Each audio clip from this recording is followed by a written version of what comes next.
السلام عليكم ومرحبا بكم معايا في فيديو جديد وقضية جديدة. القضية ديالنا ديال اليوم غادي نهضروا فيها على واحد المؤثرة اللي كانت مشهورة بزاف واللي خلقت ضجة كبيرة وصدمت كاع الناس بالوجه الإجرامي اللي كانت مخبياه من وراء الكاميرا. خليكم معايا باش نشوفوا شنو دارت هذه المؤثرة هذه وشنو القضية ديالها اللي كانت دارت ضجة كبيرة. قبل ما نبداو القضيه ديالنا ديال اليوم ما تنساوش تشتركوا في القناه وتفعلوا الجرس باش يوصلكم كل جديد في القناه. ويلا نبداو القضيه ديالنا. في حي القمر في الجزائر اللي معروف بالهدوء ديالو، في واحد الليله اللي كان كل شيء في دارو وفي وسط هذاك السكات اللي في ديك الحومه، الجيران غادي يسمعوا واحد الغوات اللي ماشي طبيعي، بحال شي واحد كاينين اولا الروح ديالو كتخرج من بلاصتها، وكيشموا واحد الريحه عجيبه بحال ديال الحريق. فهاد اللحظه ما كان حتى واحد متوقع ان هاد السكات ديال هاد الحي غادي يتحول لمسرح وحده من ابشع القضايا اللي عرفاتها المنطقه. القضيه غادي تبدا ببلاغ على واحد الحريق في الدار، وسالات بكشف شبكه اجراميه معقده وتورطوا فيها وجوه معروفه من عالم وسائل التواصل الاجتماعي، وخلقات واحد الجدل ما سبقش وقع بحاله. المهم فاش دار البلاغ جاو رجال الاطفاء ووصلوا لديك الدار، غادي لقاو الدخان باقي كيخرج شويه من الشراجم اللي كانوا مسدودين مزيان، والحيوطه كاملين كانوا ولاو كحلين بداك الدخان. العافيه ما كانتش كاع مجهده، ولكن كانت مركزه على واحد البيت، بحال الا ديك العافيه شعلت غير في واحد البلاصه محدده، بحال شي واحد تعمد انه يشعل العافيه غير في ديك البلاصه. الرجل ديال المطافئ اللي كان دخل هو الاول خرج وما نطق بحتى شي كلمه. حدو شير البوليس واللي بدورهم حتى هما تبعوه وقال لهم راه عندنا جثه. منين دخلوا غادي يلقاو ديك الجثه تفحمات وملويه على راسها في واحد الوضعيه غريبه، وضعيه اللي كانت كتبين انها كانت كتحاول تزحف وتهرب وتنجم من داك اللهيب ديال ديك العافيه. التحديد ديال الهويه في الاول كان شبه مستحيل، يعني بكثره ما ديك الجثه كانت مفحمه. ولكن في الوقيته اللي كانوا كيديروا الفحص لمسرح الجريمه غادي يلقاو واحد التليفون كان تقريبا دايب ومليوح حدا ديك الجثه. ومن بعد محاولات بزاف الفريق التقني قدر انه يرجع بيانات اللي كانت في ديك الكارت ميموار ديال التليفون، وغادي يلقاو الاسم اللي هو خير الدين حليلو، واللي تبين انه مغني شاب يلا بدا كيتشهر في الجزائر وفي الساحه الفنيه وكيشق طريقه في هذا المجال هذا. البوليس بداو كيديروا تمشيط للدار وتبين ان الحريق بفعل فاعل، يعني شي حد اللي تعمد يشعل العافيه، حيت لقاو اثار واضحه ديال واحد الماده مسرعه الاشتعال وغالبا غادي تكون ليسانس، وشي اثار حدا الجثه وفي الارض كيبينوا على ان الجثه كانت كتجرب واحد العنف قبل ما يشعلوا فيها العافيه. ولكن الحاجه اللي غادي تصدم البوليس اكثر هي ملي لقاو واحد البيت مسدود، كان مسدود مزيان ومن موراه واحد الباب ديال الحديد، ومن بعد ما حلوه غادي يلقاو عالم اخر. تما لقاو واحد الباياس مصدي وفوق منه ملايه فيها بقع ديال الدم يابسه، وحداه واحد الشاريو فيه الادوات الجراحيه اللي كتكون في البلوك، وشي بواطات خاويين ديال المواد الطبيه كيتستعملوا غالبا في عمليه الاجهاض. طبيعه الحال عمليه الاجهاض الغير امنه. فهاد اللحظه ما بقاتش القضيه غير جريمه قتل، ولاو في واحد اللغز كبير اللي خاصهم يلقاو الحل ديالو في اقرب وقت. التحقيقات بدات من اخر بلاصه تشاف فيها خير الدين حي، ومنين قلبوا في التليفون في اخر المكالمات غادي يلقاو اخر مكالمه توصل بها كانت من عند واحد البنت اللي سميتها هادي الجدل، مؤثره مشهوره في التيك توك عندها بزاف ديال المتابعين، والعلاقه ديالها هي وخير الدين كانت معروفه وسط المحيط ديالهم، وكانت واحد العلاقه اللي بدات بصداقه واعجاب متبادل بيناتهم. ولكن مؤخرا سمعوا انه كان فيها واحد التوتر كبير. المهم نرجعوا للبحث ديالنا. البوليس ما غاديش يشوفوا غير المكالمات اللي جات لخير الدين، غادي يرجعوا حتى الكاميرات المراقبه اللي في داك الحي باش يشوفوا واش شي حد دخل عنده اولا كان واقف مع شي حد. وبالفعل غادي تبان ليهم هادي الجدل وهي داخله لنفس الدار اللي لقاو فيها الجثه، وفي ساعات قليله قبل ما يبدا داك الحريق ديال الدار. والمفاجاه الكبيره انها ما كانتش بوحدها، كانت معاها اختها الكبيره واللي سميتها هاجر الجدل. هنا البوليس مباشره وفي اقل من 24 ساعه غادي يمشيو للدار هاد جوج ديال الخواتات. هادي وهاجر ما حاولوا لا يهربوا ولا يقاوموا، بالعكس كانوا مهدنات بواحد الشكل كيخلع، وملامحهم كانت جامده ما بين عليها لا توتر لا خوف لا حتى شي حاجه. يقدر يكون داك الهدوء اللي كان من داك الصدمه ديال انهم قالوا صافي كل شي سالا. هادي الجدل البنت اللي كانوا متبعينها الالاف ديال الناس واللي كتبين لهم انها ديما ضاحكه وكتشطح في اللايفات ديالها وكتفاعل مع الجمهور ديالها وكتحصد الملايين ديال المشاهدات وكانت متصدره الترند في السوشيال ميديا، ولكن في الحقيقه كانت كتعيش كابوس، كانت مخبيه من ورا دوك الفلترات ديال التيك توك واحد الوجه اخر اللي ما علم به غير الله.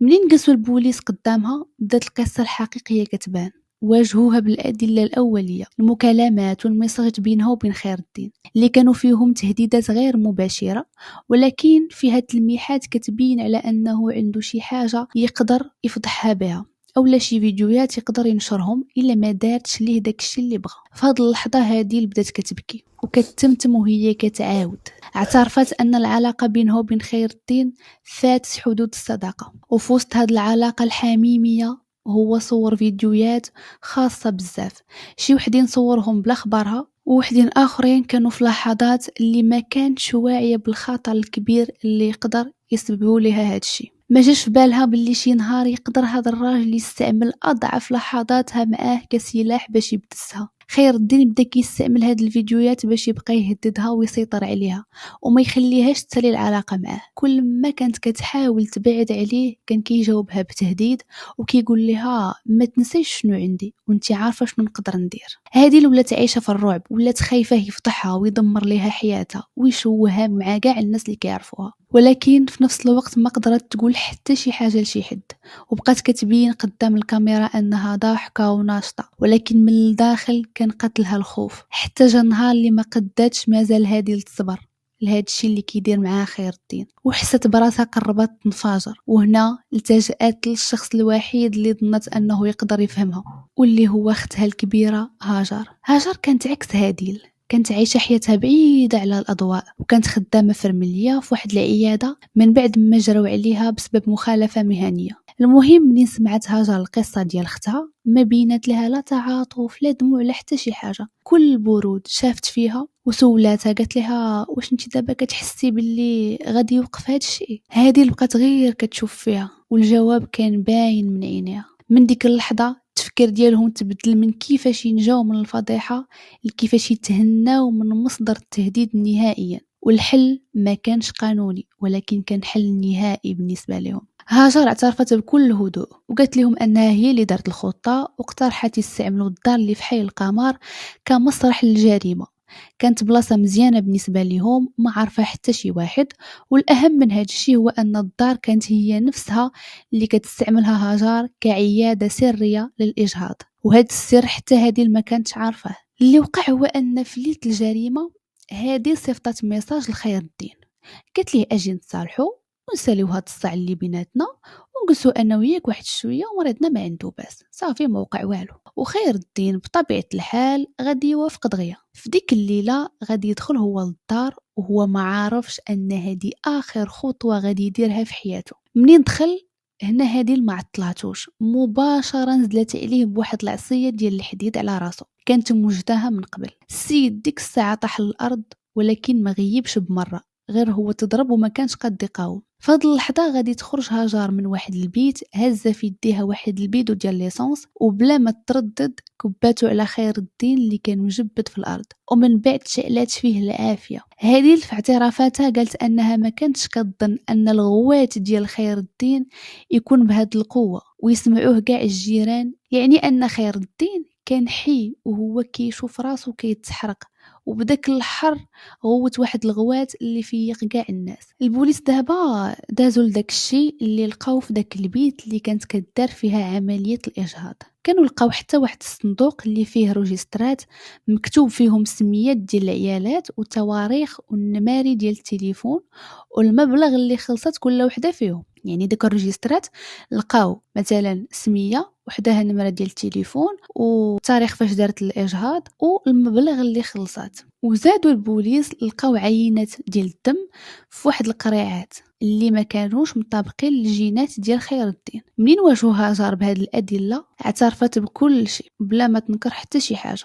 قالت انها كانت مسيره هاد الشبكه من بعد ما جراو عليها من خدمتها، كانت كتستغل البنات اللي كيحملوا خارج اطار الزواج وكيكونوا خايفين من الشوهه وكدير لهم الإجهاض في ظروف صحية خطيرة ومميتة بطبيعة الحال، مقابل 20,000 دينار جزائري لكل عملية دارتها. البوليس بطبيعة الحال غادي يستدعيو كاع البنات اللي تذكرت سمياتهم في هاد الروجسترات، وأكدوا أن هاد القضية صحيحة، وتعرفوا على هاجر أنها هي الطبيبة اللي دارت لهم العمليات. وهنا تبين أن اختيار الدار ما كانش عشوائي، كانت البلاصة اللي كتخدم فيها هاجر كانت كتظن أن العافية غادي تمحي جريمة القتل وتمحي حتى أثر شبكة الإجهاض، ولكن الحقيقة هي أن العافية عوض ما تخفي الجريمة كانت السبب باش يكتشفوا عشرات الجرائم ديال الإجهاض. منين تحالت القضية إلى المحكمة الجنائية الكبرى ما بقاتش مجرد قصة كتدور في وسائل التواصل الاجتماعي، ولكن ولا ملف قضائي عامر بالأدلة والاعترافات الموثقة. نهار المحكمة القاعة كانت عامرة بالصحفيين وعائلة الضحية والناس اللي جات باش تشهد. دخلت هاجر وهذه المحكمة، هذه اللي كانت كتبان خايفة وعينيها في الأرض، أما هاجر كان كيبان فيها واحد البرود بحال إلا هادشي اللي كيوقع ما كيعنيهاش نهائيا. وكيل النيابة حط حداه الملف ديالهم وقال غادي يقدم التقرير النهائي ديال الطب الشرعي اللي كيأكد أن خير الدين حليلو ما ماتش بالضربة الأولى اللي جاتو في الراس، بقى حي كيتنفس وكيتألم ملي شعلوا فيه العافية.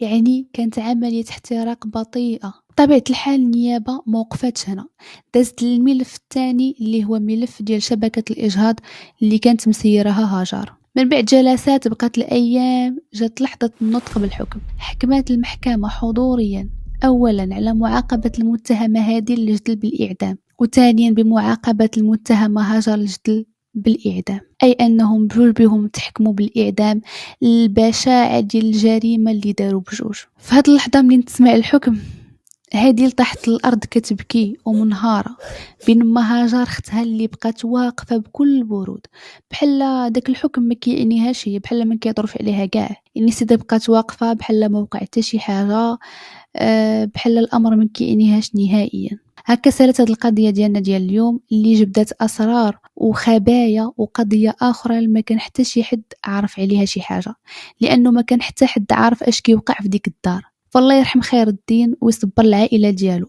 اللي نقدر نقول هو حتى حد ما يقدر يعرف شنو مخبي الانسان من وراء الضحكه ديالو، فماشي اي مؤثر كيبارطاجي حياته معنا معنيتها راه ما يقدر يدير حتى شي حاجه وراه ملاك وبريء. وماشي اي واحد كيبارطاجي بلي حياته مثاليه معنيتها راه بصح ديما عايش هكاك. يعني المؤثر كيبارطاجي معنا 21 دقيقه او لا ساعه من حياته، فماشي معنيتها انه راه ديما عايش هكاك وبلي راه النهار كامل كيدوزو بنفس الطريقه. اما بالنسبه لهادي هو فعلا خير الدين الله يرحمه غلط منين هددها، ولكن في نظري كل تجأت للقانون وحلت المشكل بلا ما تضيع حياتها. اي حاجه عندها حل، غير الشيطان كيخلي الواحد يفكر يعالج غلط بغلط. والله يهدي الجميع. حتى لهنا غادي يكون الفيديو ديالنا سالا، وإلا كيعجبكم هذا المحتوى ما تنساوش تشتركوا في القناه باش تدعموا هذا المحتوى وباش تشجعوني انني نخدم اكثر واكثر، وما تنسوش تفعلوا الجرس باش يوصلكم كل جديد في القناة. وبسلام عليكم، نتلاقاو في فيديو جديد وفي قضية جديدة إن شاء الله.